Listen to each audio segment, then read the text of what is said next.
దేవుని వాక్య ధ్యానంలోకి వెళదాం. యోహాను సువార్త 8వ అధ్యాయము 31-32 వచనాలు చదువుకుందాం.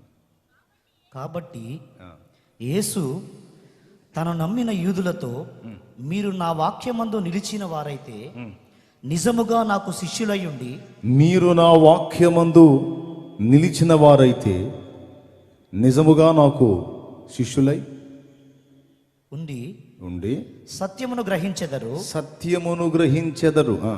అప్పుడు సత్యము మిమ్మును స్వతంత్రులుగా చేయునని చెప్పగా, సత్యము మిమ్ములను స్వతంత్రులనుగా చేయునని చెప్పగా, వారు మేము అబ్రహాము సంతానము, మేము ఎన్నడును ఎవనికి నీ దాసులమై ఉండలేదే, మీరు స్వతంత్రులుగా చేయబడుదురని ఎలా చెప్పుచున్నావని అతనితో అనిరి. చాలు. తర్వాత యేసయ్య ఏమన్నాడో మీకు తెలుసు. పాపము చేయు ప్రతి వాడును పాపమునకు దాసుడు అన్నాడు. మనం చదువుకున్నటువంటి ఈ వాక్య భాగంలో యేసు ప్రభు ఆయనను నమ్మి ఆయనను వెంబడిస్తున్నటువంటి యూదులతో మాట్లాడుతూ చెప్పిన మాట, మీరు నా వాక్యమందు నిలిచి ఉన్న వారైతే సత్యమును గ్రహిస్తారు, సత్యము మిమ్మల్ని స్వతంత్రులనుగా చేస్తుంది అన్నాడు.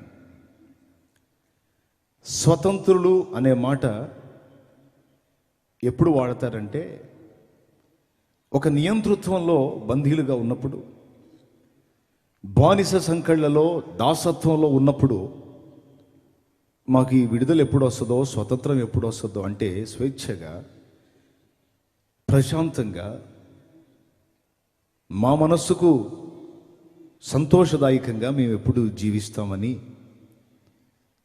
బానిస సంఖ్యలలో ఉన్న వాళ్ళు ఎదురు చూస్తారు స్వతంత్రులగుటకు.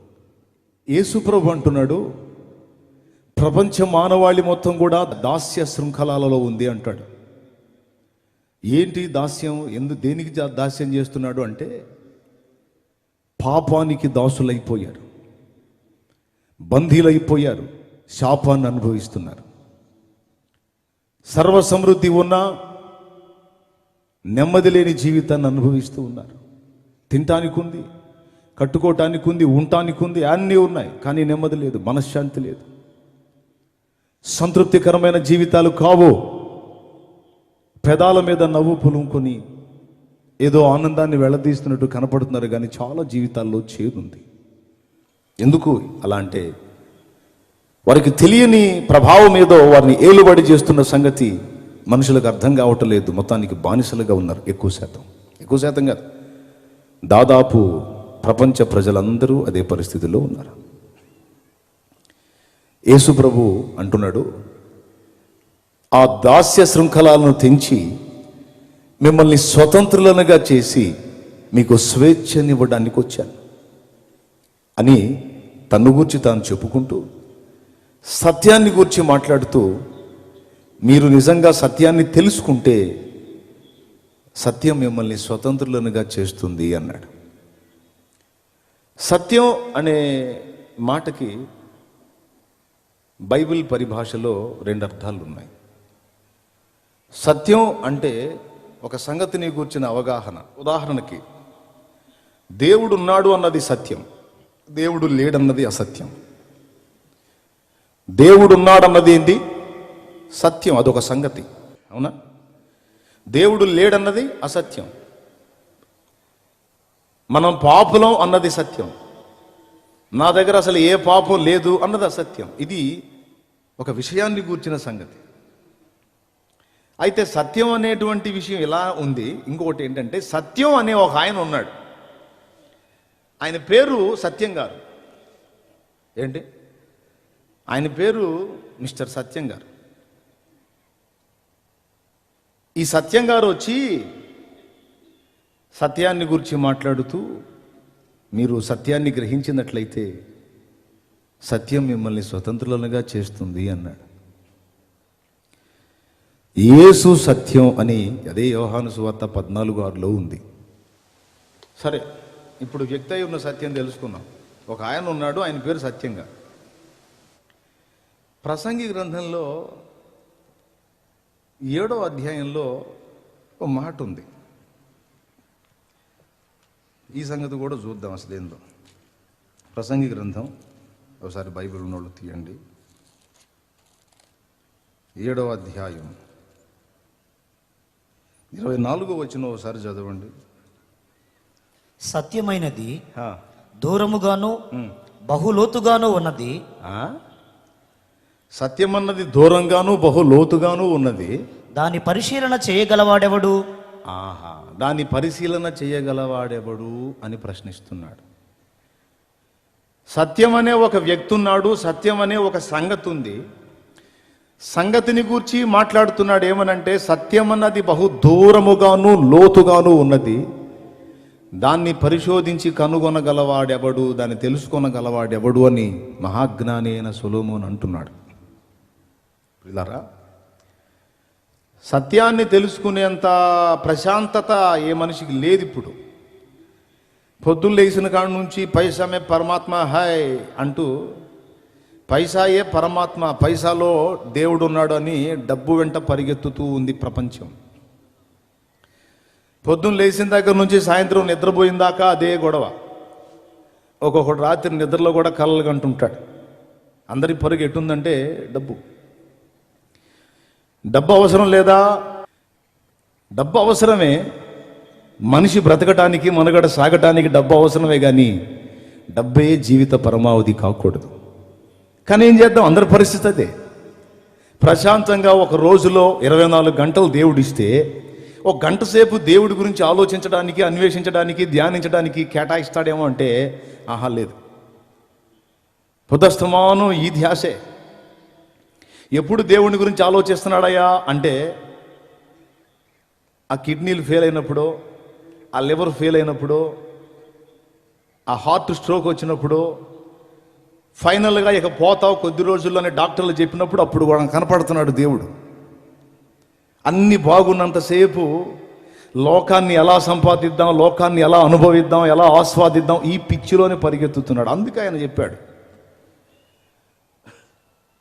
సత్యం అన్నది బహు దూరముగాను లోతుగాను ఉన్నది, దాన్ని పరిశోధించి కనుగొనగలవాడేవాడు. అంటే ఫస్ట్ ఏం చేయాలంటే, లోతుగా ఉంది అంటే తవ్వి తీయాలి. లోతులో ఉన్నదానికి అవసరమైతే దిగాలి. బావి ఉంది, బావి లోతుగా ఉంది, తాడేసుకొని దిగాలి అందులోకి. లేకపోతే అడుగును ఉంది, ఎక్కడో లోతులో ఉంది, తవ్వి తీసుకోవాలి. తవ్వాలంటే సమయం ఇవ్వాలి. కాబట్టి మీకు ఆ సమయం లేదు కాబట్టి దేవుడి దయ వల్ల నేను పనిగట్టుకొని ఆ సమయం ఏర్పరచుకొని, ఓ పక్క కష్టపడి నా భార్య బిడ్డల్ని పోషించుకుంటానే, మరో పక్క సత్యాన్వేషణ చేసి సత్యమై ఉన్న దేవుణ్ణి తెలుసుకున్నాను, ఆయనను గూర్చిన సత్యాన్ని తెలుసుకున్నాను. నేను స్వతంత్రుడనయ్యాను. ఇహమందు నెమ్మది, పరమందు నిత్య జీవం స్వతంత్రించుకున్నాను. ఆ సంగతి చెప్పాలనే తలపోస్తున్నాను. మొట్టమొదట అసలు ఇంతకీ సత్యం గారు ఎవరు, ఈయన ప్రత్యేకత ఏమిటి అనే సంగతి నేను పరిశోధించాను. ఓసారి నేను విగ్రహారాధన జీవితంలో ఉన్నప్పుడు, లోకంలో పాపంలో బ్రతుకుతూ ఉన్నప్పుడు కూడా దైవాన్వేషణ ఉండేది నాకు.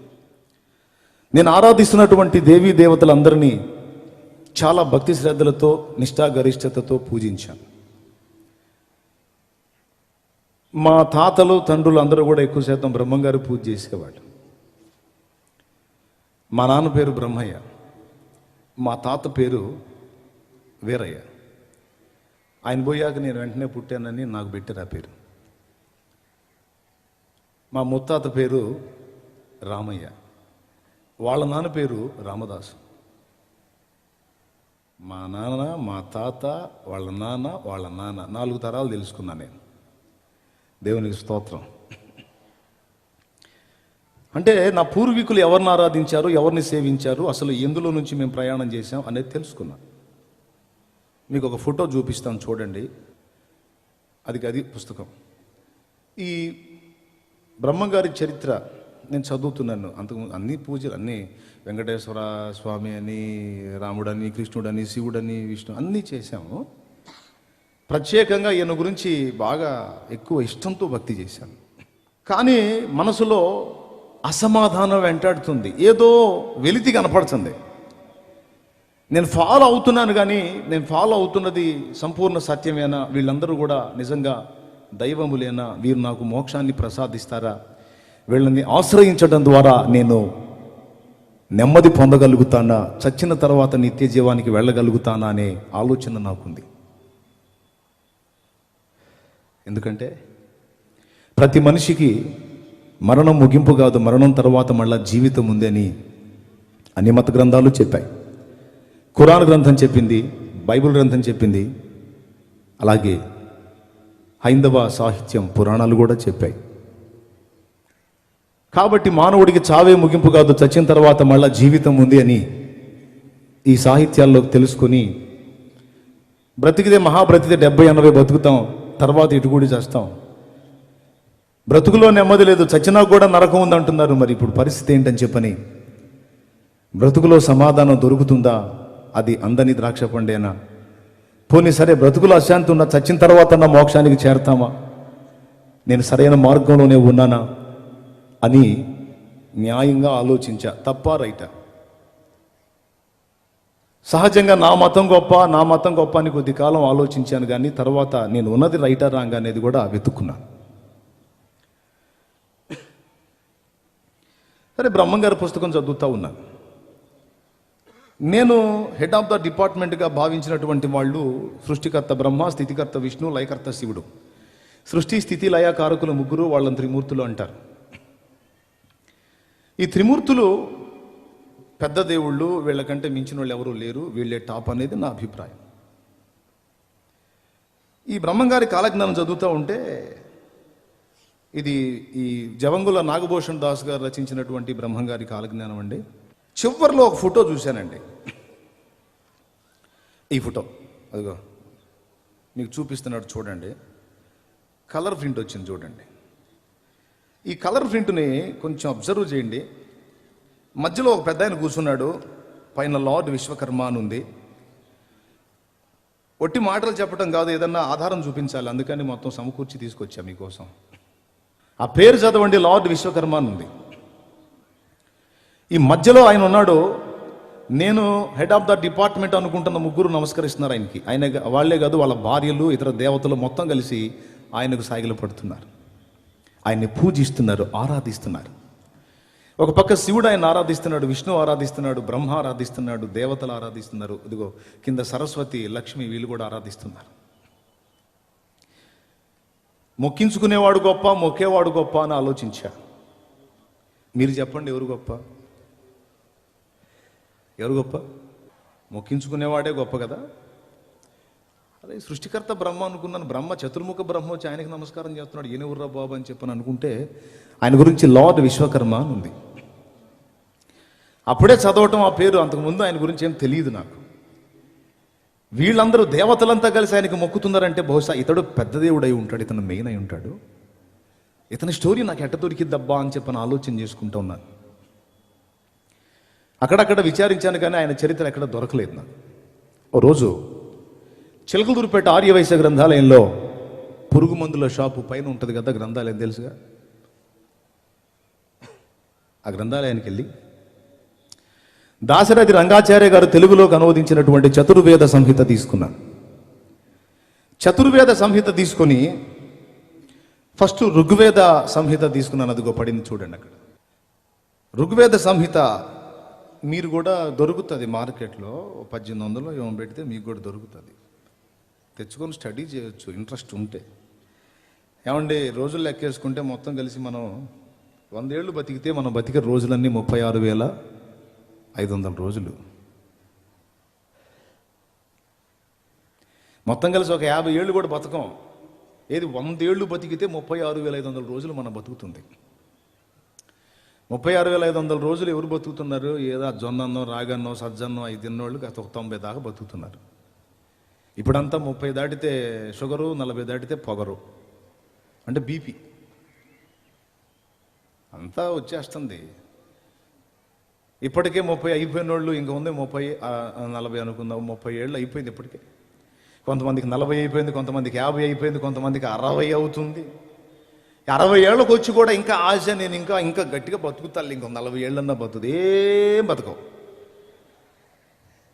ఏదో నీ అంటే భ్రమపడుతున్నావు అట్లా, అంటే చాలా తెలివిగా మోసం చేసుకుంటుంటాడు మనిషి అట్లా. ఇప్పటికే 60కి వచ్చిన వాడు ఇంకా మహాబతికితో 10, 15 ఇప్పటి కాలాన్ని బట్టి. ఒక 15 సంవత్సరాలు ఆయుష్కాలం తీసుకుందాం, లేదా 30 ఏళ్ళ ఆయుష్కాలం తీసుకుంటే 10,000 చిల్లర వస్తుంది రోజులు, 10,000 చిల్లర వస్తుంది. 11,000 రోజులు కూడా లేవు. ఏది 30 ఏళ్ల వయసు వచ్చిన వాళ్ళు ఇక బతకబోతున్న రోజులు 10,000 పై చిలుకుంటే అంతే. ఇప్పటికే 50 వచ్చిన వాళ్ళకి ఇంకా తగ్గిపోద్ది, 60 వచ్చిన వాళ్ళకి ఇంకా తగ్గిపోద్ది, ఇంకా రోజులు లెక్కేసుకోవటమే. ఒరే ఏంద్ర మమ్మల్ని సావు సావు సావు గురించి చెప్పి బెదిరి పెడుతున్నావు అనుకోకండి, నేను వాస్తవం చెబుతున్నా, దడుచుకుంటే నా తప్పు కాదు అది, నేను నిజం చెబుతున్నా. ఎందుకంటే ఇకనైనా కళ్ళు తెరవండి బాబు, అంత రక్త మాంసాలే. ఏ చిన్న అవయవం తేడా పడినా ముసుగేయటమే, ముఖానికి ముసుగేయటమే. అందరూ వస్తారు, అట్ట అయిపోయిందా అంటారు, తీసుకెళ్ళి భూస్థాపన చేసేస్తారు. 11 రోజు 15 రోజు దినం చేస్తారు. క్రైస్తవులు అయితేనే జ్ఞాపకార్థ కూటం పెడతారు. అయిపోయిన తర్వాత ఆ జ్ఞాపకాలు కూడా ఒక సంవత్సరంలో మర్చిపోతారు. ఇంకేం ఉండదు సోదరా. ఎంతటి వాడికైనా ఇదే జీవితం కాబట్టి, ఉండేది కొద్ది రోజులు కాబట్టి జీవిత సత్యం తెలుసుకోవాలి. అందుకని చెప్తున్నాను. ఋగ్వేద సంహిత చదువుతుంటే అందులో నేను బ్రహ్మంగారి కాలజ్ఞానంలో చూసినటువంటి విశ్వకర్మను గురించినటువంటి సందేశం ఒకటి దొరికింది నాకు.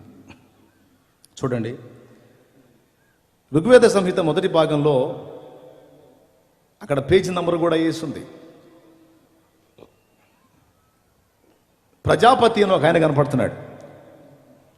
ఆయనకి మొత్తం 39 పేర్లు ఉన్నాయి. 39 పేర్లలో 17వ పేరు చూడండి, కనపడుతుందా మీకు? ఏమనుంది? ప్రజాపతిర్వై విశ్వకర్మ అనుందా? సరే, రెండవ పేరు చూడండి, ప్రజాపతిరగ్ని. ప్రజాపతి అనే ఒక ఆయన ఉన్నాడు, ఆయనకు మొత్తం 39 పేర్లు ఉన్నాయి. ఆ పేర్లలో మొదటిది ప్రజాపతి, రెండవది ప్రజాపతిరగ్ని, మూడవది ప్రజాపతిర్వై మనః, ప్రజాపతిర్వై వాచస్పతి, సంవత్సరో వై ప్రజాపతి, యజ్ఞ ప్రజాపతి, ప్రజాపతిర్వై సవిత, ప్రాణాహి ప్రజాపతి, అన్నం వై ప్రజాపతి, పతద్వై ప్రజాపతి, ప్రజాపతిర్వై భూతాః, ప్రజాపతిర్బంధుః, ప్రజాపతిర్వై హిరణ్యగర్భ, ప్రజాపతిర్వై చంద్రమాః, ప్రజాపతిర్వై మహన్దేవాః, ప్రజాపతిర్వై మనుః, ప్రజాపతిర్వై విశ్వకర్మ. ఈ విధంగా మొత్తం చాలా పేర్లు ఉన్నాయి. ఇవన్నీ ఒకటికి చెందిన పేర్లే. బాగా వినండి, నేను అర్థం కాని గందరగోళం ఏం చెప్పను. ఈ 39 వీడు సువార్త చెప్తానని కూర్చోబెట్టి ఇవన్నీ చదువుతాడేంది అనుకోవాకండి. ఒక విషయం చూసే, అందుకని చెప్తున్నా. వేద గ్రంథములు ఒక వ్యక్తిని ఎక్స్పోజ్ చేసే. అందుకు ఈయన ప్రజాపతిర్వై విశ్వకర్మ అని చెప్పని దొరికింది ఇందులో నాకు. బ్రహ్మంగారి కాలజ్ఞానంలో కనపడ్డ విశ్వకర్మకు వేదంలో చెప్పబడిన పేరు ప్రజాపతి. అగ్ని అన్నా ఆయనేనా? ఓహో, సూర్యుడన్నా ఆయనేనా? ఏది కనపడే సూర్యుడు కాదండోయ్, వాయువు అన్నా ఆయనేనట. ప్రజాపతిర్వాయు, ప్రజాపతిర్వై సూర్య ఉంది. కాబట్టి ఇన్ని పేర్లు కలిగిన ఈ ప్రజాపతి ఎవరు అని చెప్పని అన్వేషించాను. ఒక విచిత్రమైన సంగతి నాకు కనపడిందండి. ఏంటో చూద్దాం. ప్రజాపతి విశ్వకర్మ అని చెప్పన్నాం కదా, ఆ తర్వాత ఫోటో పట్టింది చూడండి. ఈయనట సృష్టికర్తట. నేను అనుకున్నాను చతుర్ముఖ బ్రహ్మ కదా సృష్టికర్త. నాకు ఊహ తెలిసిన దగ్గర నుంచి మా తల్లిదండ్రులు చెప్పని, నేను చదువుకున్న దానిలో విన్నాయి. గురుర్ బ్రహ్మ గురుర్ విష్ణు గురుదేవో మహేశ్వర గురు సాక్షాత్ పరబ్రహ్మ తస్మై శ్రీ గురువే నమః అని అది చదవని. నాకు తెలిసి చతుర్ముఖ బ్రహ్మ సృష్టికర్త అనుకున్నాం, కానీ కాదట. ఈ ప్రజాపతే సమస్తమును సృజించినటువంటి సృష్టికర్తట. ఈయన విశ్వకర్మట, విశ్వ నిర్మాణకుడట. చూడండి, నేను పురాణాలు కాదండి వేదం చూపిస్తున్నా. కొంతమందికి వేదం అట్టెట్టుంటుందో కూడా తెలియదు. అదిగో వేదం, ఋగ్వేద సంహిత 2వ భాగం. మీకు కూడా దొరుకుతుంది, మార్కెట్లో తెచ్చుకొని చదువుకోవచ్చు. విశ్వకర్మ శరీరములను సృష్టించువాడు, అనుపమ ధీరుడు. అతడు తొలుత జలములను కల్పించినవాడు, తదుపరి జలముల యందు కదలాడు ద్యావా పృథ్వులను సృష్టించినవాడు. విశ్వకర్మ శరీరములను సృష్టించినవాడు, క్రియేటర్ అట. సరే, అయితే ఏందంట, ఇంకా ఏముంది ఆయన గురించి చూద్దాం. చూడండి, విశ్వకర్మ గురించి ఇంకొక మాట కూడా రాసుందండి 337వ పేజీలో. అతడు అజుడు, అంటే జన్మ లేనివాడు, జన్మరహితుడు. అతని నాభియందు బ్రహ్మాండము నిలిచినది, ఆ బ్రహ్మాండమునందు సకల ప్రాణులు ఉన్నవి. సకల భువనములను సృష్టించిన విశ్వకర్మను మీరెరుగరు. చూడండి, వేద ఋషులు ఘోషిస్తూ చెప్తున్నారు, సకల భువనములను సృజించినటువంటి విశ్వకర్మను మీరు ఎరుగరు, అది మీ బుద్ధికి అతనిని తెలుసుకుని శక్తి లేదన్నాడు.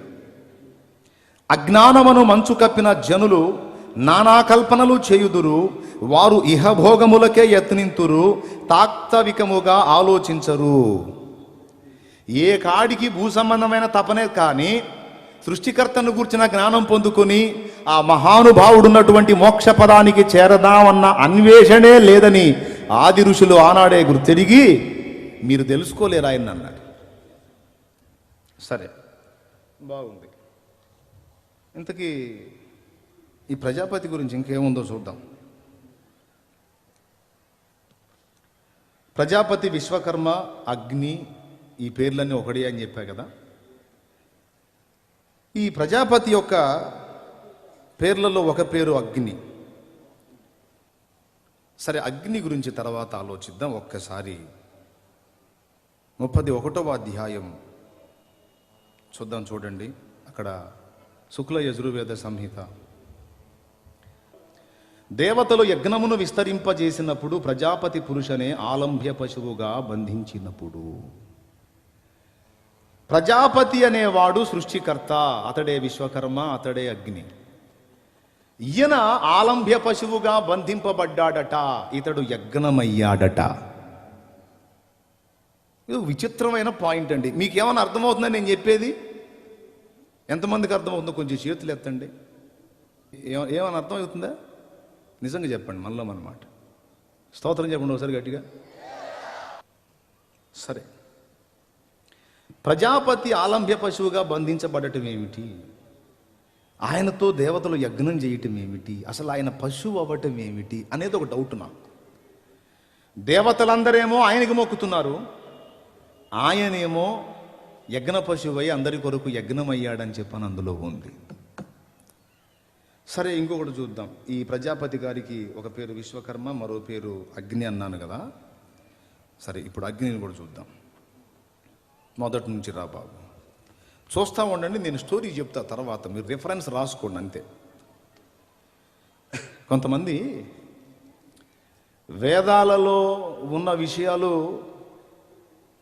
మీకెందుకు, మీ బైబిల్ ఏదో మీరు చెప్పుకోండి, మా వేదాలతో మీకెందుకు అంటే, సృష్టికర్త అయిన దేవుడు అన్యాయస్తుడు కాదు. ఆయనను గూర్చినటువంటి సందేశము, సత్యము అందరికీ కూడా అందుబాటులోకి తీసుకొని రావటానికి అన్ని మతాలలోనూ ఏదో ఒక విధంగా ఆయనను గూర్చిన సమాచారాన్ని పంపిణీ చేశాడు. దేవుడు అన్యాయస్తుడు కాడు. దేవుడు క్రైస్తవులకే దేవుడు కాదు. కొంతమంది స్వాతిశయ పూర్ణులైన క్రైస్తవ సోదరులు అంటున్నారు, నిజమైన దేవుడు మనకే దొరికాడు, ఇక మిగిలిన మత గ్రంథాలలో ఆయనను గూర్చిన సంగతి ఏం ఉండదని మాట్లాడుతున్నారు. ఏమండి, వేదాలలో యేసు అనే నామము లేదు, కానీ బైబిల్ గ్రంథములో యేసు చేసినటువంటి కార్యాలను జరిగించిన ఒక వ్యక్తి కనపడుతున్నాడు. యేసును పోలిన ఒకడు కనపడుతున్నాడు. అతని పేరు ప్రజాపతి అని ఉంది. అట్లయితే ప్రజాపతులు చాలామంది ఉన్నారు కదంటే, ఉన్నారు. దక్ష ప్రజాపతి ఉన్నాడు. బ్రహ్మల్లో కూడా చాలా బ్రహ్మలు ఉన్నారు. పులస్య బ్రహ్మ, విశ్వవసు బ్రహ్మ, రావణుడు కూడా బ్రహ్మే, రావణ బ్రహ్మ, మయ బ్రహ్మలు ఉన్నారు, చతుర్ముఖ బ్రహ్మ ఉన్నాడు. ఈ బ్రహ్మలందరికీ కూడా అతీతంగా పరబ్రహ్మ ఉన్నాడు. పరబ్రహ్మ, బ్రహ్మ అనే పదాన్ని పురుష అంటారు. పురుష అంటే బ్రహ్మ అని. ఈ బ్రహ్మ చతుర్ముఖ బ్రహ్మ కాదండి, వేరు ఈయన పరబ్రహ్మ, అందరికీ టాపులో ఉన్నవాడు. ఎలాంటివాడంటే దేవతలను, దేవదూతలను, మానవులను అందరినీ సృష్టించిన అస్సలు కథానాయకుడు ఈయన అగ్ని అన్నారు. అగ్ని అంటే పొయ్యిలో మనం ముట్టించే అగ్ని, గ్యాస్ స్టవ్ అగ్ని కాదు. అగ్ని అనగానే ముందు అందరికి కనపడేది ఏంటంటే గ్యాస్ స్టవ్ అగ్ని, అగ్గిపుల్ల వేసి ముట్టిస్తే భగభగమంటే అగ్ని అని. అగ్ని అనే పేరు కలిగిన వ్యక్తి దేవుని గురించి లోకానికి పరిచయం చేయటానికి వేద ఋషులకు కొన్ని వస్తువులను పరిగణలోకి తీసుకున్నాడు. సృష్టింపబడినటువంటి వస్తువుల్ని, వాటిల్లో అగ్ని ఒకటి. అగ్నికి మీరు మైల అంటిస్తారా? ఒకసారి నాకు చెప్పండి, పెద్దగా చెప్పాలి. అగ్నికి మురికి పట్టిస్తారా మీరు? నో, సమస్త కల్మషాన్ని కాల్చి దహిస్తుంది. కాబట్టి దేవుడు అగ్ని వంటి వాడు. ఆయనకు ఏ మలినము, ఏ పాపము అంటదు. ఆయన పరిపూర్ణ పరిశుద్ధుడు అని చెప్పడానికి అగ్నిని ఎగ్జాంపుల్గా చూపిస్తే, ఆయన అగ్ని వంటి వాడు అన్న సంగతి వదిలిపెట్టి అగ్నికి దండం పెట్టడం మొదలుపెట్టి, గాలి లేని చోట ఎక్కడన్నా ఉందో ఒకసారి చెప్పండి నాకు. మానవ మనుగడ సాగుతున్న ప్రపంచంలో గాలి లేని ప్రపంచం, గాలి లేకుండా మనుషులు బతుకుతున్నది ఎక్కడన్నా ఉందా? ఇండియాలో గాలి ఉంది, అమెరికాలో ఉందా లేదా? చెప్పండి, ఉందా? అరే ఇండియాలో కదా గాలి ఉండేది, అమెరికాలో ఎట్టుందబ్బా? సరేలే కానీ పాకిస్తాన్లో ఉందా గాలి?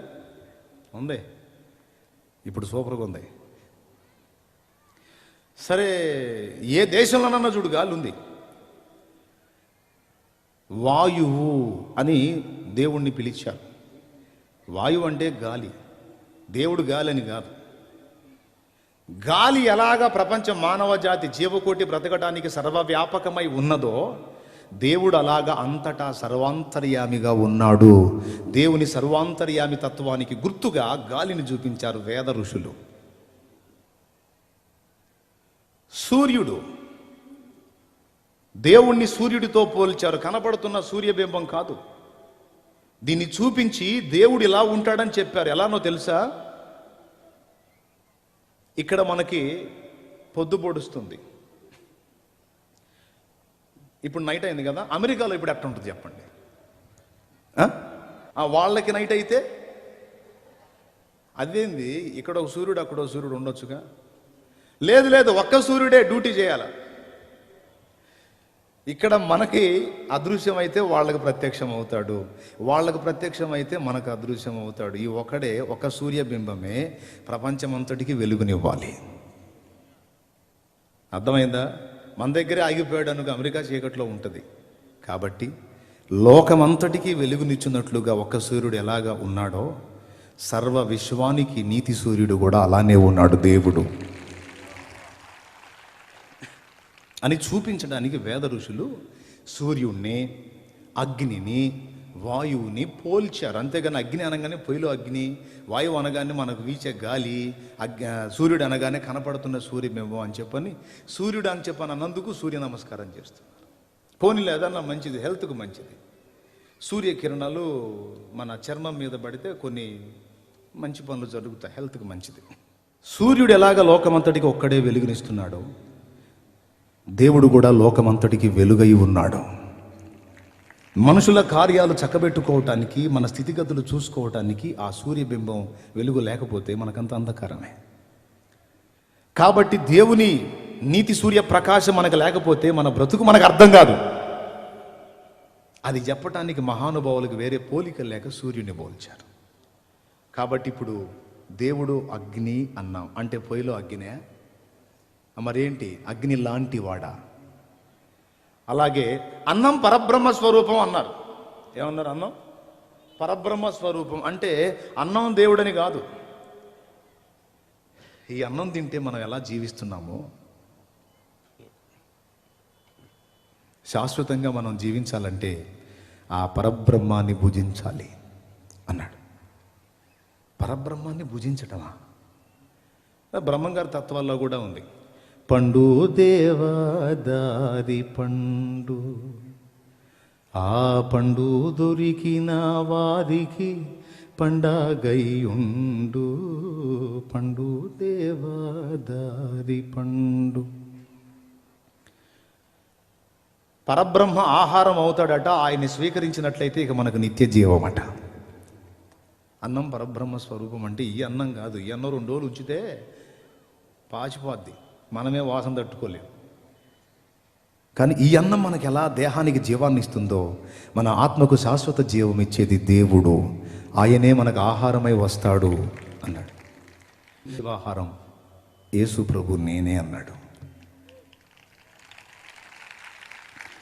బైబిల్ గ్రంథంలో 84వ కీర్తన 11వ వచనం మీరు చదివితే, దేవుడైన యెహోవా సూర్యుడును కేడెమునై ఉన్నాడని ఉంది. బైబిల్ గ్రంథం అపోస్తల కార్యం 2వ అధ్యాయం 1వ వచనం చదివితే, పరిశుద్ధాత్మ వాయువు వలె బలముగా వీచు గాలి వంటి శబ్దం ఒకటి కలుగగా అనుంది. తర్వాత అక్కడ ప్రార్థన చేస్తున్న వాళ్ళందరి మీద ఆయన అగ్ని వలె, అగ్ని నాలుకలుగా విభాగింపబడి వారిలో ఒక్కొక్కరి మీద వ్రాలగా వారు పరిశుద్ధాత్మతో నిండిన వారై అన్య భాషలు మాట్లాడి దేవుని మహిమపరచిరి అని ఉంది. బైబిల్ గ్రంథంలో చెప్పబడుతున్నటువంటి యేసు కూడా, దేవుడు కూడా అగ్నితో పోల్చబడ్డాడు, గాలితో పోల్చబడ్డాడు, సూర్యునితో పోల్చబడ్డాడు. పోలికలు ఉన్నాయా లేవా? వేదంలో నేను ఇప్పుడు చూపిస్తాను మీకు, ఒక్కసారి చూడండి. కొంపదీసి ఇది బైబిల్ అనుకునేరండో, బైబిల్ కాదు. ఫస్ట్ పేజీ చూపించున్నాను, 33వ అధ్యాయం.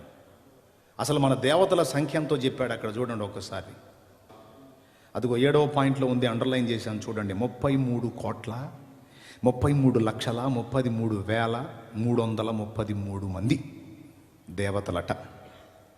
ఈ 33,33,33,333 మంది దేవతలు అగ్నినే అర్చింతురు అని ఉంది బైబిల్ వేదంలో.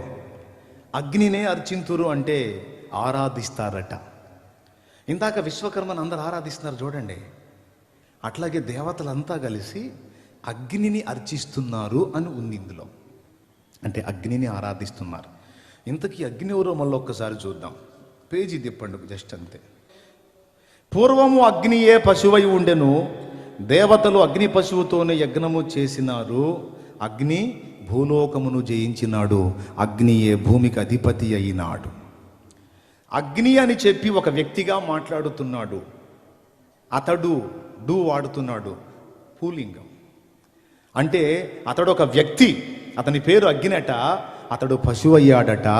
దేవతలు అగ్ని పశువుతో యజ్ఞం చేశారట. యజ్ఞమైన అగ్ని అనే ఈ వ్యక్తి యజ్ఞమై మళ్ళా తిరిగి లేచి భూలోకమును జయించాడని రాసుంది అందులో. ఇప్పుడు ఒక్కసారి ఆలోచన చేయండి, ఆ కింద లైన్స్ కూడా మీరు చూసుకోవచ్చు. వాయువు పశువై ఉండెను, దేవతలు వాయు పశువుతో యజ్ఞము చేసినారు అని చెప్పని వాయువు గురించి మాట్లాడతాడు. చూడండి, నేను చెప్పే మాటలు అందులో ఉన్నాయో లేవో పక్క గమనించండి. వాయువు పశువై ఉండెను అంటే ఈ అగ్ని ఆయనే, వాయువు ఆయనే, సూర్యుడు. కింద కూడా చూడండి, 3వ అండర్లైన్, సూర్యుడు పశువై ఉండెను, దేవతలు సూర్య పశువుతో యజ్ఞం చేసినారు. ఇప్పుడు నా అసలు పాయింట్కి వస్తున్నా, జాగ్రత్తగా వినండి. అగ్ని పశువు కావటం ఏమిటి? అసలు దేవతలంతా అగ్నికి ఆరాధన చేయటం ఏమిటి? ఆ అగ్ని యజ్ఞంలో ఆహుతి కావటం ఏమిటి? అగ్ని తిరిగి లేవటం ఏమిటి? అగ్ని జయించటం ఏమిటి? నాకు అర్థమైంది. ఇక్కడ చెప్పిన అగ్ని, వాయువు, సూర్యుడు, ప్రజాపతి, విశ్వకర్మ వీళ్ళంతా కలిపి ఒకడే. ఇంతమంది కాదు, ఒకడే. ఆయనకి నీ పేర్లు అంటే మన వాళ్ళకి అర్థమైద్దో కాదని వేద ఋషులు ఎంత గొప్పోళ్ళో చూడండి, మహానుభావులు. వేదాలు బ్రహ్మ ముఖోద్దిష్టాలని చెప్పని ఒక పక్క పొగుడుతూనే వేదాలను పట్టించుకోరు మన సహోదరులు. సృష్టికర్త అనుగ్రహించినటువంటి గొప్ప వాక్కులు అని చెప్పని ఒక పక్క ప్రశంసిస్తూనే వాటిని చదవరు, పట్టించుకోరు. కానీ వేదం చదివితే సత్యం బహిర్గతం అయింది. వేదంలో చెప్పబడినటువంటి ఈ యజ్ఞ పురుషుడు ఎవరు అని అన్వేషించాను. ఈయన గురించి పురుష సూక్తంలో ఇలాగుందో ఒకసారి చూడండి. నేను చెప్పే అన్నీ కూడా ఎవిడెన్స్, ఒట్టి మాటలు చెప్పట్లా. పురుష సూక్తం అదిగో మీకు చూపిస్తాడు ఒకసారి. పురుష సూక్తం అంటే ఎట్లా ఉంటుందో చూడండి. ఇది ఋగ్వేదం 10వ మండలం 9వ సూక్తం పురుష సూక్తం అంటారు. ఇది టీకా తాత్పర్యం కూడా వచ్చింది, చిన్న పుస్తకం ప్రింట్ వేశారు, అది ఒకసారి పేజీ తిప్పితే, ఇది స్పీడ్ చేయాల, టైం తక్కువ ఉంది. భగవంతుని త్యాగ ఫలంగా, దాన్ని జూమ్ చేసి చూపించు. భగవంతుని త్యాగ ఫలంగా అనే మాట చదవండి దయచేసి, దగ్గరకు తీసుకున్నాను. ఈ ప్రపంచము జీవులు ఆవిర్భవించాయని పురుష సూక్తం చెబుతుంది. నాకు అర్థం కాదు, భగవంతుడు త్యాగం చేయటం ఏమిటి సృష్టి చేయాలంటే? సరే, దాన్ని ఒక పక్కన పెడదాం. జస్ట్ పేజీ తిప్పు నాయన.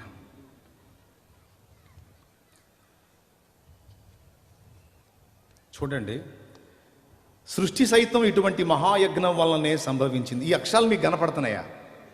కనపడుతున్నాయా? ఎంతమంది కనపడుతున్నాయి? చేతులు ఎత్తండి. సృష్టి సైతం ఇటువంటి మహాయజ్ఞం వల్లనే సంభవించింది అని భగవంతుడు తననే ఆహుతించుకొని ఈ ప్రపంచాన్ని సృష్టించాడు.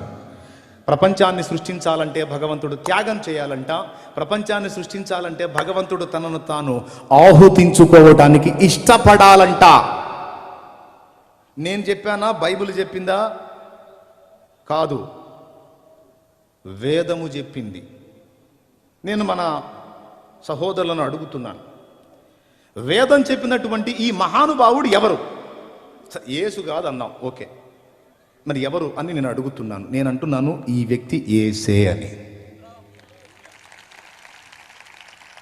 ఎందుకంటే 33,33,33,333 మంది దేవతలలో ఎవ్వరూ కూడా ఈ విధంగా యజ్ఞమై తిరిగి లేచినటువంటి దేవత కానీ దేవుడు కానీ మరొకరు కనబడరు. హైందవ సాహిత్యం అంతా వెతికి నాకు చూపించండి, నేను తప్పకుండా నేర్చుకుంటాను. నేనేం గర్విష్ఠిని కాదు, నేను మతోన్మాదిని అంతకన్నా కాదు, మత ఛాందసవాదిని కాదు, సత్యప్రేమికుణ్ణి. ఎందుకంటే సత్యం నన్ను స్వతంత్రునిగా చేసింది, అందుకని సత్యం చెప్తున్నాను, సత్యాన్ని నమ్ముకున్నాను. దేవునికి మహిమ కలుగును గాక. హల్లెలూయా. ఇందులో చెప్పబడుతున్నటువంటి ఈ వ్యక్తులు ఎవరు? ఒకడా లేకపోతే అనేకులు అంటే ఒకడే అని నేను సాక్ష్యం ఇచ్చాను. అసలు ఆయన త్యాగం చేయటం ఎందుకు అవసరమైంది, ఆయన ఆహుతి కావటం ఎందుకు అవసరమైందంటే చెప్తా వినండి. ఈ సృష్టి ఏది లేనప్పుడు దేవుడు సృష్టి చేయాలనుకున్నాడట. సృష్టి చేయాలనుకుంటే దేవునికి ఒక ప్రశ్న తారసిల్లింది. నేను నా వంటి వ్యక్తులను తయారు చేస్తాను. నేను తయారు చేసినటువంటి వ్యక్తులు వాళ్ళకి నేను ఇచ్చిన స్వేచ్ఛను బట్టి నాకు వ్యతిరేకమైన కార్యాలు చేసే అవకాశం ఉంది. స్వేచ్ఛనివ్వకుండా నియంతృత్వం చేసి వాళ్ళని కట్టడి చేసుకుంటే నాకు సాటిస్ఫాక్షన్ ఉండదు. ఎందుకంటే నేను ప్రేమ స్వరూపిని కనుక నేను వారికి స్వేచ్ఛనిస్తాను, వారి నుంచి కూడా స్వేచ్ఛాయుతమైన ప్రేమను నేను కోరుకుంటాను. ఉదాహరణకి ఈ అబ్బాయిని ఇక్కడ గన్ను పెట్టి నేను చెప్పిందంతా చేయించుకోవచ్చా లేదా? పెద్దగా చెప్పండి. ఇక్కడ గన్ను పెట్టి నేను చెప్పిన పనులన్నీ చేయించుకోవచ్చా లేదా? చేస్తాడా చేయడా? చెప్పు, చేస్తావా చేయడా? ఎందుకు భయపడి? ఎందుకంటే చంపేస్తాడేమో లేదు. అది ప్రాణభయంతో చెప్పిందల్లా చేస్తాడు, ఏం చెప్తే అది చేస్తాడు కదా. దాన్ని ఏమంటారు అంటే నియంతృత్వం అంటారు, నియంత విధానం. అది నేను చెప్పినవన్నీ చేస్తున్నాడు, కణతం మీద గన్నుంది, ఇతనికి నేనంటే అంత ప్రేమో అని నేను చెప్పుకున్నాను అనుకో, మీకు అది పెద్ద జోకా కాదా? నేను ఏ గన్నులు పెట్టకుండా అతనికి స్వేచ్ఛనిచ్చి అతనికై అతను వచ్చి నన్ను నా మంచితనాన్ని తెలుసుకుని నన్ను ప్రేమించాడు అనుకో, అది నిజమైన ప్రేమ. దేవుడు ఎప్పుడు బలవంత ప్రేమలు ఇష్టపడడు. స్వచ్ఛందంగా ఆయన మంచితనాన్ని తెలుసుకొని మనంతటా మనం ప్రేమించడానికి ఇష్టపడతాడు, కానీ భయపెట్టి గందరగోళం చేసి ప్రేమించమనే సైకో కాదు దేవుడు. ఈ మధ్య కొంతమంది యవనస్తులు ఆడపిల్లల దగ్గరికి వెళ్ళి గొంతు మీద కత్తి పెట్టి లవ్ చేస్తావా లేదా అంటున్నారు. గొంతు మీద కత్తి పెట్టి లవ్ చేస్తావంటే ఏమంటుంది? ఇక మరి పిచ్చోడు లవ్ చేయకపోవటం ఏంట్రా అయినా, నువ్వంటే నాకు చాలా ఇష్టం, నేనే చెబుదాం అనుకుంటున్నాను, నువ్వే చెప్పావు, అసలు నీలాంటి వాడు దొరుకుతాడని నాకు, ముందు కత్తిది బాబు అంటుంది. కత్తి తీసి నాకు ఇంటికి చేరినాక ఇంకోటి కనపడను కూడా కనపడదు. చేసుకో అట్లాంటి వాడిని చేసుకోవాలా? వాడికి ఎప్పుడు కోపం వస్తే అప్పుడు గొంతు మీద కత్తి పెడతాడు. ఇక వాడితో సుఖం ఎక్కడ ఉంటుందండి? కానీ సైకో ప్రేమ, వాడు ప్రేమించకపోతే చంపేస్తున్నాడు. నేను చెప్తున్నాను, దేవుడు అలాంటోడు కాదు. నీకు ఫ్రీడమ్ ఇస్తాడు.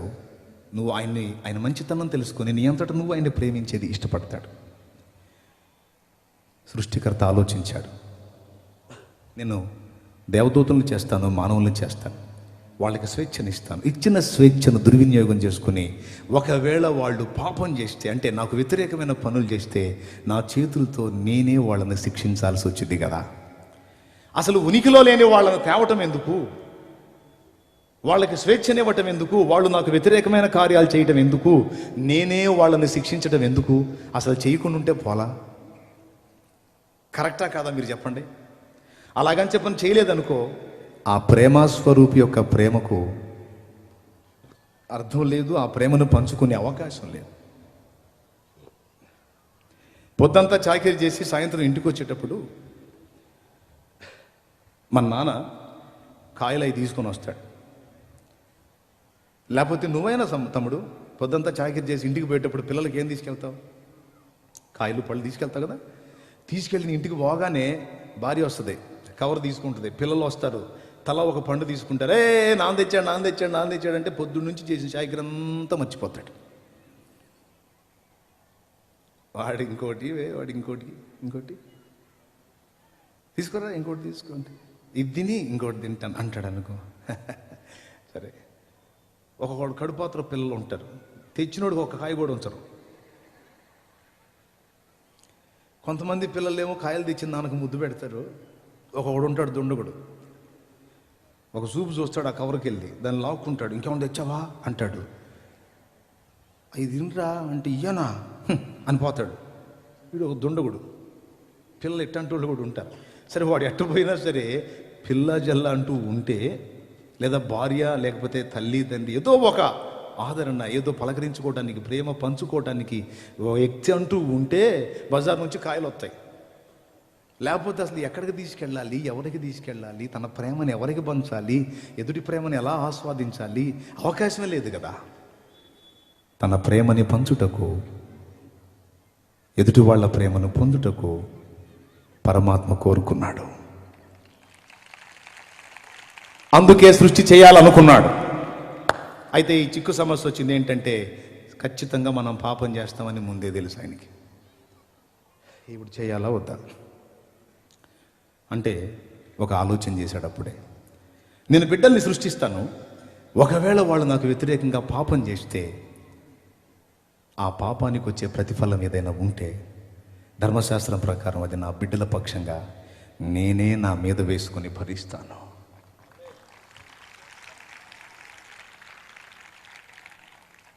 వారి పాప భారాన్ని, వారి పాపం కొరకు చెల్లించాల్సిన వేళను నేను చెల్లించుట ద్వారా నా ప్రేమ ఎట్టిదో వారు తెలుసుకుని స్వచ్ఛందంగా వాళ్ళంతటా వాళ్ళే పాపక్రియలు మానేసి నన్ను హత్తుకుంటారు. ఆ బిడ్డల్ని ఇదిగో నేను ఇప్పుడే చూసి ఉన్నాను అని జగత్తు పునాది వెయ్యబడక ముందే మనందరినీ చూశాడండి ఆయన.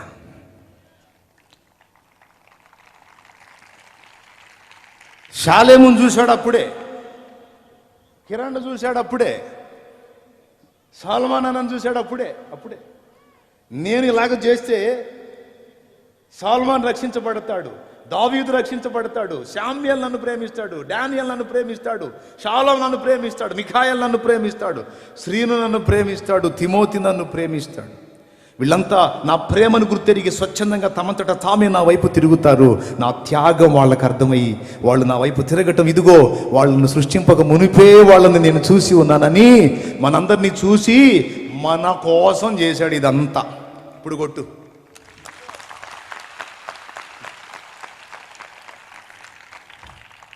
ఎవరి కోసం చేశాడు?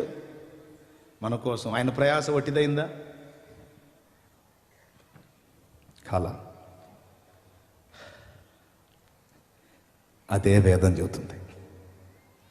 భగవంతుని త్యాగ ఫలంగా ప్రపంచము, జీవులు ఆవిర్భవించాయి. చూపించగా ఏం త్యాగం అంటే మన పాప భారాన్ని ఎత్తుకోవడానికి సిద్ధపడాలి. మనం మొక్కిన దేవతలు ఆయనకి ఎందుకు నమస్కరిస్తున్నారో తెలుసా?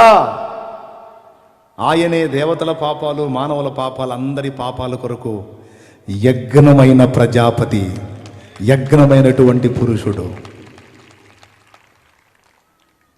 మనం ఆరాధించిన దేవతల జీవితాల్లో కూడా కామ, క్రోధ, లోభ, మోహ, మదమాశ్చర్యములు. ఏమండి, పురుషులైన వాళ్ళు చేతులు ఎత్తండి. ఇక్కడ పురుషులు నేను పురుషుడిని అన్నవాళ్ళు చేతులు ఎత్తండి. నేను 2 చేతులు ఎత్తే ప్రాబ్లం లేదు. పురుషులైన అందరూ చేతులు ఎత్తేసారు. చాలా సంతోషం. అందరూ పురుషులే, మహానుభావులు. పురుషులేనా మీరు? పురుషులే. అందరికి మీసాల గడ్డలు ఉన్నాయిగా. కామ, క్రోధ, లోభ, మోహ, మదమాశ్చర్యములను జయించారా? కామకత్వాన్ని జయించారా? సరే పోనీ క్రోధత్వాన్ని జయించారా? లోభాన్ని జయించారా? మోహాన్ని జయించారా? మదాన్ని జయించారా? మదం అంటే గర్వం. మత్సరాన్ని అంటే పక్కోడు ఎదుగుతుంటే ఏడవటం జయించారా? కామ, క్రోధ, లోభ, మోహ, మదమాశ్చర్యములు జయించలేదు. కాబట్టి మీరు ఏమయ్యారంటే పురుషులయ్యారు. మనం ఆరాధించిన వారు కూడా అలానే ఉన్నారు గనక వారు మన వంటి పురుషులే. అయితే ఈ అరిషడ్ వర్గాలను జయించిన వాడు ఎవరో తెలుసా? పురుషోత్తముడు. పురుషోత్తముడు, పురుషులందరికీ ఉత్తముడు. ఆయనే సృష్టికర్త, ఆయనే యజ్ఞ పురుషుడు, ఆయనే అగ్ని, ఆయనే ప్రభు అయిన యేసుక్రీస్తు.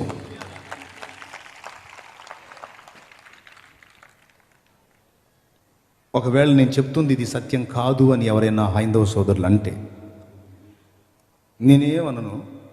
మరి ఇందులో చెప్పబడినటువంటి ఈ వ్యక్తి ఎవరో నాకు కొంచెం ఒక పుస్తకం రాసిస్తే నేను చదువుకొని నేను వాటిని పంచుతా. ఎవరికో తెలుసా? క్రైస్తవ సంఘానికి పంచుతా. దేవునికి స్తోత్రం. ఇది భవిష్య మహాపురాణం. ఇందులో యేసుక్రీస్తుని గురించి స్పష్టంగా రాసుంది. ఇప్పుడు దాకా వేద సాక్ష్యం చెప్పాను, ఇప్పుడు పురాణ సాక్ష్యం, భవిష్య పురాణం.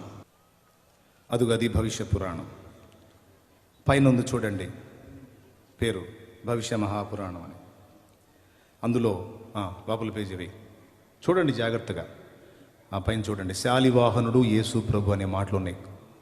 ఒకనాడు యుగపురుషుడును శకపురుషుడునైన శాలివాహన చక్రవర్తి హిమగిరి శిఖరం మీదికి వెళ్ళాడు. అక్కడ హూణదేశ మధ్యంలో నున్న పర్వతంపై అతనికి ఒక సుందర పురుషుడు కనబడ్డాడు. అతని శరీరం గౌరవర్ణ కాంతులను ప్రసరింపజేస్తుంది. ఏమండి, అతన్ని చూడగానే అప్రయత్నంగా కలిగిన ప్రసన్న భావంతో చక్రవర్తి అడిగాడు, మహానుభావ మీరెవరు అని. అప్పుడు ఆయన అన్నాడు, నేను ఈశపుత్రుడను, అంటే దైవ కుమారుడను, కుమారి గర్భము నుండి ఉత్పన్నమైన వాడను. పెండ్లైన ఆమె శ్రీమతి, పెండ్లి కాని ఆమె కన్య కుమారి అంటారు. కుమారి గర్భము నుండి ఉత్పన్నమైన వాడను, నేను మ్లేచ్ఛ ధర్మ ప్రచారకుడను, సత్యవ్రతమందు స్థితుడను అని యేసు తను గూర్చి తాను చెప్పుకున్నాడని శాలివాహనుడు సాక్ష్యం ఇచ్చినట్టు భవిష్య పురాణంలో ఉంది. అసలు మా హైందవ సాహిత్యంలో మీ యేసు గురించి ఎందుకు ఉంటుందండి బాబు? మీదేదో మీరు చెప్పుకుంటారు నాయనా అని చెప్పని మొత్తుకుంటున్నారు. నా బాధ ఏంటంటే, మన వాళ్ళ బాధ ఏంటంటే, దేవుడు అన్యాయస్తుడు కాడు సోదరా, ఆయన నిజమైన దేవుడు. ఆయన మీకు ముస్లిం సోదరులకి, క్రైస్తవ సోదరులకి, అందరికీ తను గూర్చి సమాచారం, ఇన్ఫర్మేషన్ ఇచ్చున్నాడు ఆయన. కొంచెం చూస్తే మీరు బతికిపోతారు, నరకం తప్పించుకొని పరలోకం వస్తారని మేము కొట్టుకుంటుంటే వాళ్ళేం మమ్మల్ని కొడతారు, తిడతారు, చంపుతామంటారు, ఏదేదో అంటారు. ఏమైనా సచ్చినా సరే సత్యం చెప్పే సత్తం.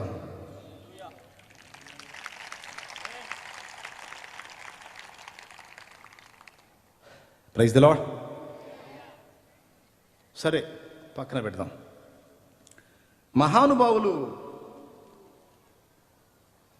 ఇది ప్రాచీన భారతదేశ చరిత్ర. దామోదర ధర్మానంద కోశంబి గారు రాసినటువంటిది. ఇందులో పేజీ తిప్పితే మీకు చూపిస్తాడు. అందులో యజ్ఞంలో ఎక్కువగా పశువుల బలులను ఇచ్చేవారని కూడా ఆనాడు వేద ఋషులు అట్లా చేశారని చెప్పని చరిత్ర చెప్తుంది. ఇప్పటిదాకా నేను వేదము మరియు పురాణం యొక్క సాక్ష్యం చూపించాను. ఇప్పుడు మీకు యేసును గురించి మహానుభావులు ఏమని చెప్పారో చూపిస్తాను చూడండి. నా చేతిలో ఉన్నటువంటి ఇదిగో ఈ పుస్తకం ప్రబోధ రత్నాకరం, అక్కడ వేస్తాడు చూడండి. ఇప్పటిదాకా వేదం యొక్క రెఫరెన్స్లు ఇచ్చాను. సత్యాన్వేషణ ఉంటే రాసుకుంటారని అనుకున్నాను. చాలామంది సుతారం చూస్తున్నారని అర్థమైంది నాకు. దయచేసి కొంచెం రాసుకోవటానికి ట్రై చేయండి, రిఫరెన్స్ కోడ్ చేసుకోండి. చూడండి, ప్రబోధ రత్నాకరం, అదిగో స్వామి వివేకానంద గారి యొక్క ప్రబోధాలు అందులో ఉన్నాయి. ఆ మహానుభావుడు యేసుని గురించి ఏం సాక్ష్యం ఇచ్చాడో చూడండి. యేసు పరాయి మత దేవుడు, యేసు మన దేవుడు కాదు, మనదంతా వేరే మతం, మనది గొప్ప మతం అంటున్నారు కదా. ఆ సంగతి స్వామి వివేకానందుడికి తెలియదా? ఆయన అంటున్నాడు, ప్రబోధ రత్నాకరం మొదటి పేజీలోనే ఈ మాట రాస్తుంది చూడండి.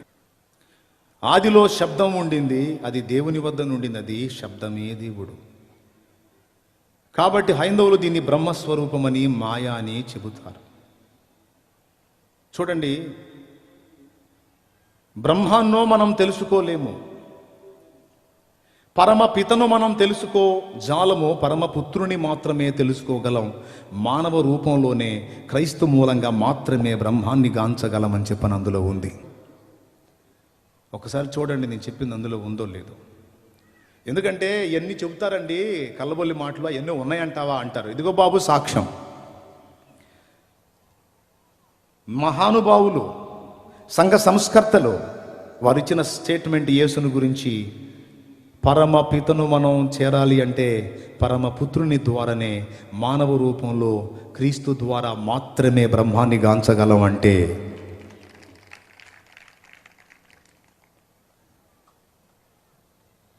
ఈ అబ్బాయి మంచి పనోడండి, ఈ అబ్బాయి ద్వారా మాత్రమే నేను అనుకున్న పాట పాడించగలను అని నేనంటే, ఇంక మిగిలిన వాళ్ళ వల్ల కొంచెం పెద్దగా చెబితే అనేగా, ఈ అబ్బాయి ద్వారా మాత్రమే అది జరుగుతుంది అంటే మిగిలిన వాళ్ళ వల్ల. ఇప్పుడు వివేకానందుడు ఏం చెప్పాడు ఒకసారి మళ్ళీ చూడండి, ఒకసారి చదవండి. మానవ రూపంలోనే క్రైస్తు మూలంగా మాత్రమే బ్రహ్మాన్ని గాంచగలం అంటే ఇక ఏ మార్గంలో ప్రయాణం చేసినా వట్టిదే అని స్వామి వివేకానందుడు సాక్ష్యం ఇచ్చాడు. చప్పట్లు కొట్టాలనిపించట్లేదా మీకు? సత్యం చెప్తున్నాను చూడండి. తర్వాత స్వామి వివేకానందుడు ఏం మాట్లాడుతున్నాడు, రెండవ సాక్ష్యం చూడండి. లోకుల పాపమును యేసు హరిస్తున్నాడని చెప్పాడు చూడండి. చూడండి, పరిపూర్ణలం అవ్వటానికి మార్గము క్రీస్తు మనకు చూపుతాడన్నాడు. బాబా బాబా ఏం స్టేట్మెంట్ చూడండి. నువ్వు సంపూర్ణ దైవత్వాన్ని స్వతంత్రించుకోవాలంటే ఆ రూట్ యేసు మాత్రమే చూపిస్తాడు. ఇక ఏ విధంగా తిప్పలు పడ్డా ఒట్టిదే అంటున్నాడు. ఉంది చూడండి. మూడవ మాట, ఫస్ట్ మాట చెప్పాడు యేసు ద్వారా మాత్రమే మనం సృష్టికర్తను గాంచగలం. రెండోది చెప్పాడు యేసు లోకుల పాపాన్ని హరిస్తున్నాడు. మూడోది చెప్తున్నాడు ఆయనలో ఎలాంటి అపరిపూర్ణత లేదు, ఆయన అన్నిటినీ జయించినవాడు, పరిపూర్ణ పరిశుద్ధుడు అని నజరేయుడగు యేసును గురించి మహానుభావుడు స్వామి వివేకానందుల వారు ఎలుగెత్తిచ్చిన సాక్ష్యం అది. నేనేదో నా నోటి మాటలు చెప్తే తప్పు అవుతుంది. నేను కోరుకుంటున్నది ఏంటంటే, నా సహోదరి సహోదరులు అందరూ హైందవులు మంచోళ్లే, ముస్లింలు మంచోళ్లే. దేవుడు క్రైస్తవులకే స్పెషల్ కాదు. అపోస్తల కార్యం 10వ అధ్యాయం 34వ వచనం ఇలాగుంది, చదువు ఒక్కసారి. దేవుడు పక్షపాతి కాడని, దేవుడు పక్షపాతి కాడు అని నిజముగా గ్రహించి ఉన్నాను, నిజంగా గ్రహించాను. ప్రతి జనములోను. చూడండి చూడండి చూడండి, హిందువు కావచ్చు, ముస్లిం కావచ్చు, క్రైస్తవుడు కావచ్చు, బౌద్ధుడు కావచ్చు, అరబ్బు కావచ్చు, ఎవరైనా కావచ్చు, ప్రతి జనములోనూ ఆయనకు భయపడి నీతిగా నడుచుకుని వారిని ఆయన అంగీకరించును. లేరా వేరే మతాలలో నీతిమంతులు, లేరా వేరే మతాలలో సత్యాన్వేషకులు?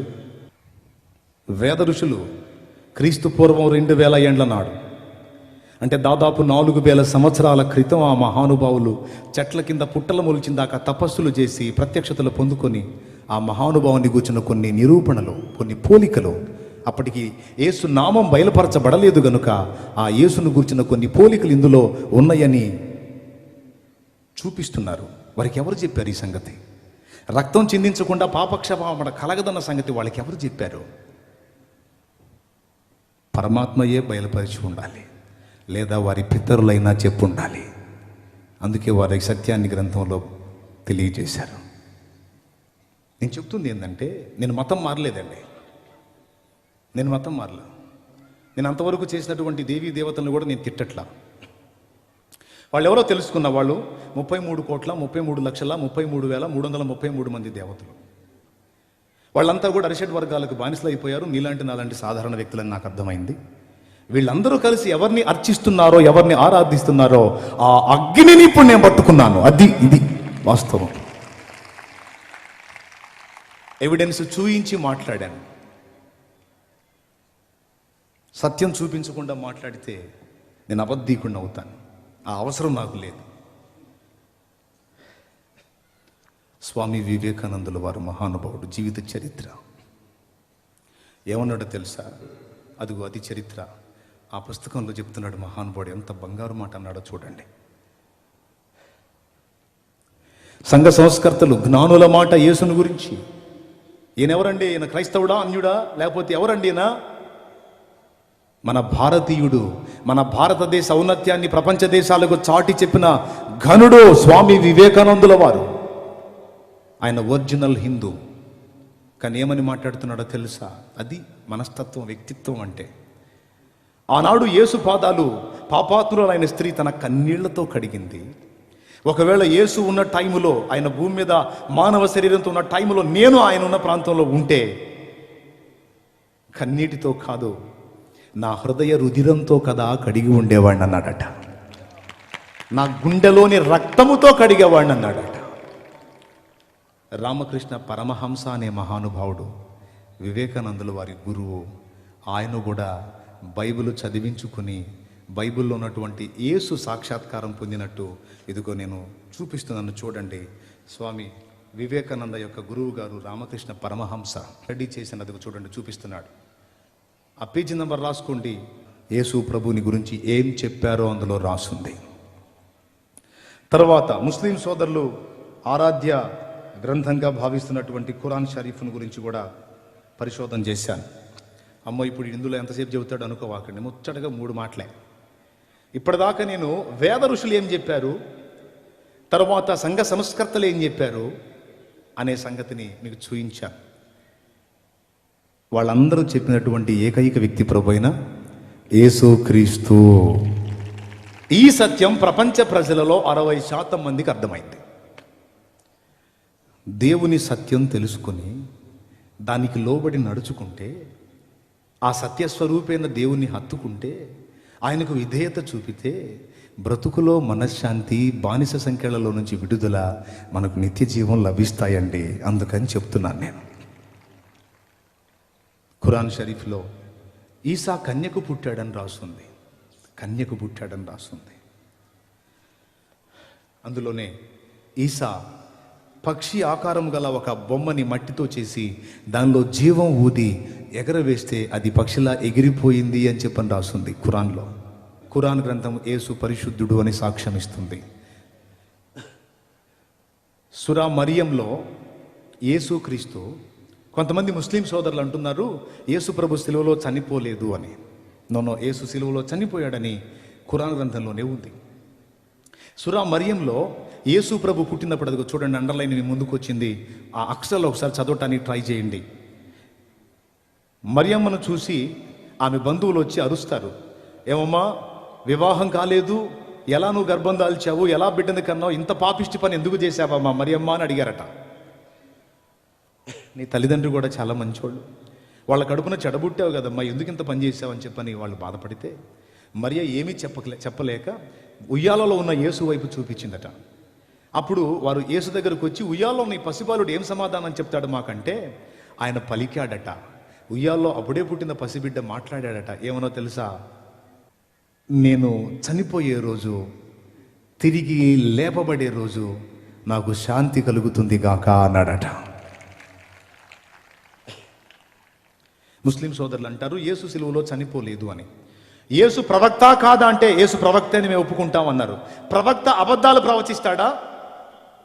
యేసు స్పష్టంగా చెప్పాడు. ఏమని అంటే, నేను పుట్టిన రోజు ఉందా అక్కడ రిఫరెన్సు,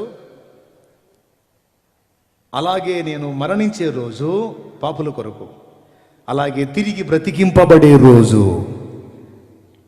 శాంతి కలుగుతుంది గాక అన్నాడట. అంటే ఈ మూడు జరుగుతాయని యేసు చెప్పాడా లేదా? చెప్పండి ఒకసారి.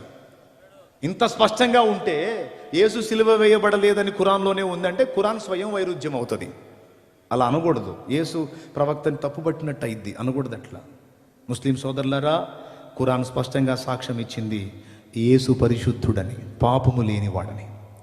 2, యేసు పాపుల కొరకు ప్రాణం పెట్టి తిరిగి లేచాడని. 3, యేసు మట్టి బొమ్మకు జీవం ఊది పక్షిలా ఎగిరిపోజేశాడని.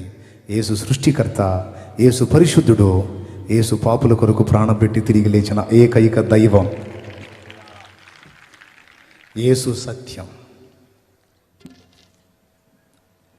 మన దోషాలకు, మన పాపాలకు ప్రాణమిచ్చి న్యాయంగా మనం చెల్లించాల్సినటువంటి వెలని చెల్లించినటువంటి ఏకైక పరమాత్మ ప్రభు అయిన యేసుక్రీస్తు.